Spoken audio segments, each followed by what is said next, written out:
Kembali di The Prime Show. Pemirsa, tadi dikatakan oleh Bang Jan Huta Barat, sebenarnya awalnya berangkat dari kesaksian Mega begitu ya, tentang apa yang terjadi dari pukul 22. Nah, saya ke Bang Pitra. Kalau fakta yang Anda temukan, sebenarnya apa yang terjadi pada pukul 22 itu?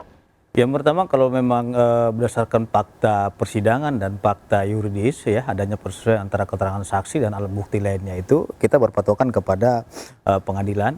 Itu pada pukul 22.00 WIB itu berdasarkan keterangan daripada Suroto sekitar 22.30 itu yang bersangkutan itu telah tergeletak dan terkapar di situ dalam keadaan yang mengenaskan. Dalam artian kondisi almarhum Pina ini sudah ada dipasangkan helm dan itu mukanya sudah babak belur dan berlumuran darah serta celananya itu melorot. Artinya dia yang memperbaiki langsung keadaan celana daripada almarhum Pina ini. Terus yang kedua, dari saksi korban Eki ini ya, almarhum ditemukan itu sudah meninggal dunia di sana. Nah, dengan muka yang sudah babak belur, dipakaikan helm juga.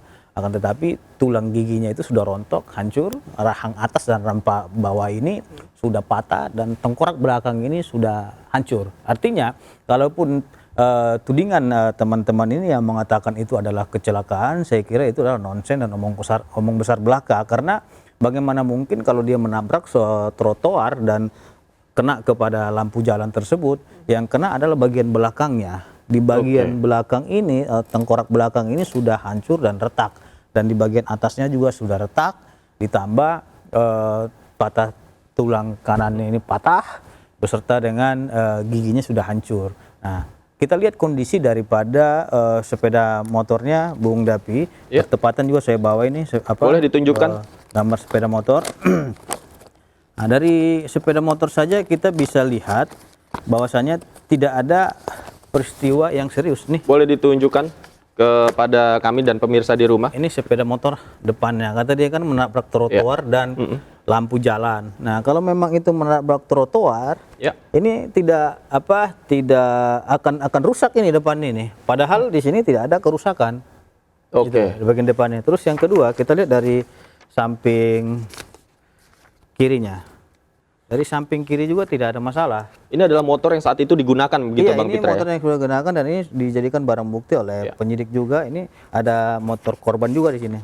Motor pelaku lainnya. Gitu di sini.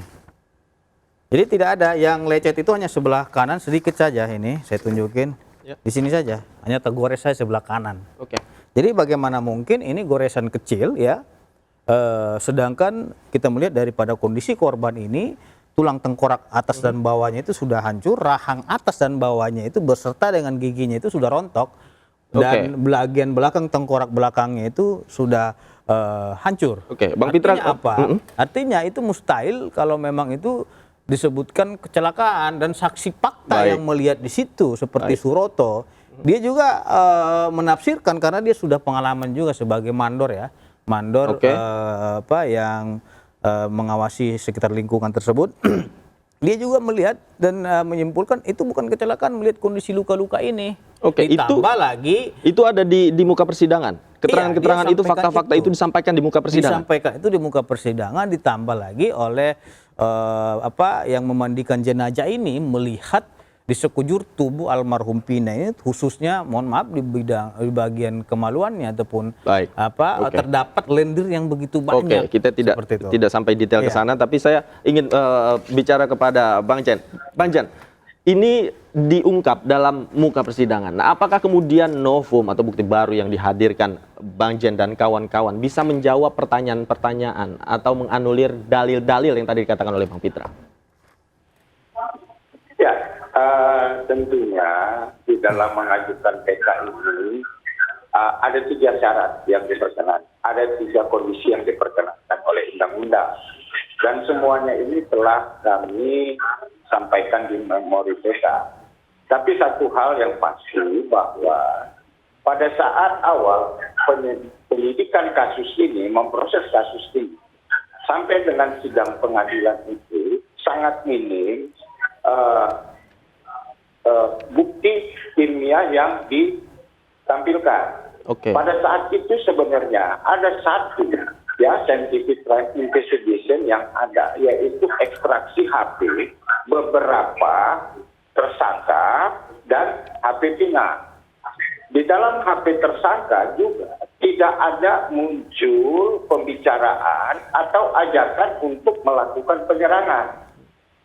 Nah, di HP ekstraksi HP Pina terdapat pembicaraan baik melalui saluran SMS atau BBM maupun pembicaraan langsung. Dan semua data ini sudah dinyatakan di muka persidangan. Jadi bukan lagi asumsi-asumsi yang liar di luar. Ya. Jadi yang jelas bahwa apa yang kami sampaikan di dalam memori PK ini sangat diperkuat oleh saksi-saksi kami yang hadir di muka persidangan. Jadi begini, Bung Jan Huta Barat, kalau saya tidak setuju yang disampaikan oleh Bung Jan Huta Barat ini terkait dengan alat bukti itu sangat minim, scientific evidence gitu loh. Ya. Menurut saya bukti ilmiah itu pada tahun 2016 itu sudah cukup. Contohnya, scientific evidence apa contohnya? Seperti hasil otopsi. Itu adalah scientific crime investigation, bagian daripada scientific evidence, karena itu adalah kajian ilmiah. Bagaimana mungkin seseorang bisa mengetahui itu bagian organ dalamnya, luka-luka itu apa dan bagian luarnya itu apa? Itu adalah bukti ilmiah. Otopsi ini gitu loh. Visum juga bukti ilmiah. Nah, ditambah dengan ekstraksi data yang Bung Jan sampaikan itu sudah ada dalam berkas perkara. Tinggal lagi rekan-rekan PH ini kurang teliti dalam melihat berkas perkara. Semestinya pada waktu sidang pada tahun 2016 itu sampaikan saja. Ekstraksi kok sudah diajukan oleh penyidik dan itu sudah dilampirkan di dalam berkas perkara persidangan. Jangan juga karena memang teman-teman tidak bisa membuktikan di mana ketidakbenaran daripada penyidik ataupun jaksa penuntut umum dalam menuntut itu, tiba-tiba disalahkan penyidik ataupun jaksa penuntut umum. Tidak seperti itu konsepnya. Konsepnya itu adalah ekstraksi data ada di situ, hasil otopsi ada di situ, bukti-bukti ada di situ. Sebagaimana diatur dalam pasal 184, adanya bukti persesuaian antara keterangan saksi, ahli, terdakwa, dan petunjuk lainnya, sehingga hakim mengambil keputusan dan tidak ada keraguan sedikit pun hakim untuk menjatuhkan seumur hidup Bang Jan, silakan dijawab, Bang Jan. Ya, jadi gini, di dalam laporan polisi yang dibuat oleh Pak Widiana, jelas dinyatakan bahwa Eki itu meninggal karena ditusuk dengan benda tajam, sebut saja samurai pada saat itu tertulis. Tetapi baik visum maupun hasil otopsi tidak menerangkan adanya luka tusuk. Ya, itu jelas dan itu kami sudah konfirmasikan kepada dokter forensik yang kami hadirkan di dalam persidangan PK ini. Itu yang pertama. Terus yang kemudian yang kedua, bahwa pelaku utama di dalam kasus ini ya disebutkan di dalam dakwaan maupun di dalam putusan yang dijadikan pertimbangan bahwa yang menusuk saudara Eki adalah saudara Dani yang sampai dengan saat ini tidak jelas di mana keberadaan. Jadi yang membuat kematian Eki itu adalah saudara Dani dengan cara menusuk. Nah, ini yang semua sekarang ini dihukum ini tidak ada kaitannya dengan melakukan perbuatan yang membuat kematian.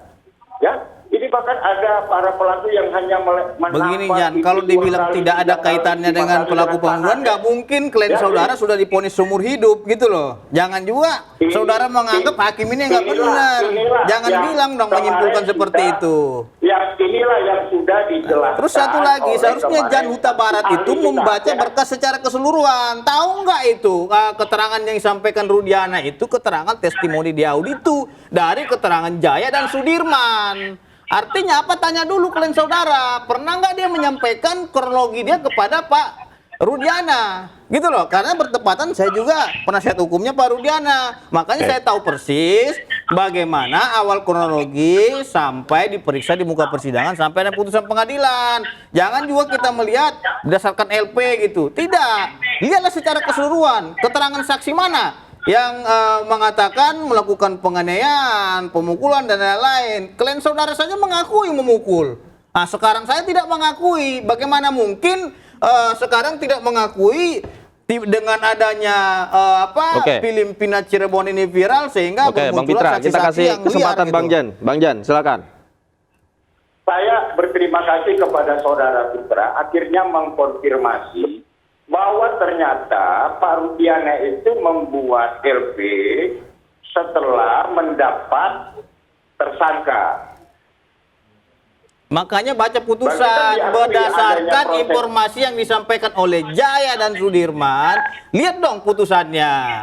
Di situ sudah dijelaskan Betul. bagaimana mereka Nah, bagaimana melakukan seorang perbuatannya. pelapor sudah bisa sebelumnya mengetahui para pelakunya. Mas, Itu yang kalau menjadi persoalan. contoh kecilnya aja, Mas, kalau motor Mas dicuri orang, tiba-tiba Mas nggak tahu pelakunya. Nah, diketemukan oleh pihak kepolisian, bahwasanya Mas juga nggak kenal itu. Mas tanya kepada dia, jam berapa kau mengambil motor itu? Oke. Ya seperti apa yang disampaikan, itulah yang Mas sampaikan. Kalau begitu, kita ini akan sungguh saja baik. dalam mengungkap kasus pidana seperti itu. Baik. Kita juga pemirsa juga susah untuk mengertinya kalau Iya. kalau bicara seperti ini. Tapi kita break dulu deh. Nanti Iya. saya akan kasih kesempatan satu-satu. Bang Pitra, jangan kemana-mana. Bang Jan juga jangan kemana-mana. Pemirsa Anda jangan kemana-mana. Kami segera kembali saja di berikut ini.